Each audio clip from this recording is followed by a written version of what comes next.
আমাৰ এই নাৰ্সাৰীত এনেকুৱা লাকি মেম্বু আছে, এই দুইবিধৰ লাকি মেম্বু আছে, এইটো একবিধৰ এইটো একবিধৰ, আৰু এনেকুৱা ফুলৰ পুলিও আছে। আমাৰ বহাগ বিহুৰ অফাৰ দি থকা হৈছে, আৰু যদি এই বহাগ বিহুৰ এইকেইটা দিনতে আমাৰ পুলি অফাৰ দি আছোঁ। এইফালে জলকীয়া পুলি অফাৰ দি আছোঁ। এয়া ডাঙৰ ডাঙৰ পুলি আছে জলকীয়া পুলি, এয়াও বহাগ বিহুৰ কাৰণে আমি অফাৰ দিছোঁ। এয়া ফুলবা আৰম্ভ কৰিছে বৰ্তমানলৈ। এয়া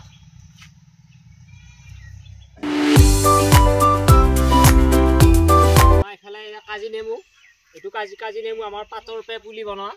এই কাজি নেমু আমাৰ পুলি আমাৰ নাৰ্চাৰীত আছে, আৰু বহাগ বিহুৰ কাৰণে আমি অফাৰ দি আছোঁ। এইফালে আমাৰ এইটো মেহগনি গছ, এই মেহগনি গছৰ পুলিও আমাৰ নাৰ্চাৰীত আছে, বিহুৰ কাৰণে আমি অফাৰ দি আছোঁ। আমাৰ এই কাগজ ফুল বাগান ভেলিয়া ফুলৰ পুলি, আমাৰ এই বাগান ভেলিয়া ফুলৰ পুলি আমাৰ এনেকুৱা আছে, আমি বিহুৰ কাৰণে আমি অফাৰ দি আছোঁ। সোনকালকে আমাৰ নাৰ্চাৰীৰ পৰা পুলি লৈ যাব পাৰিবি।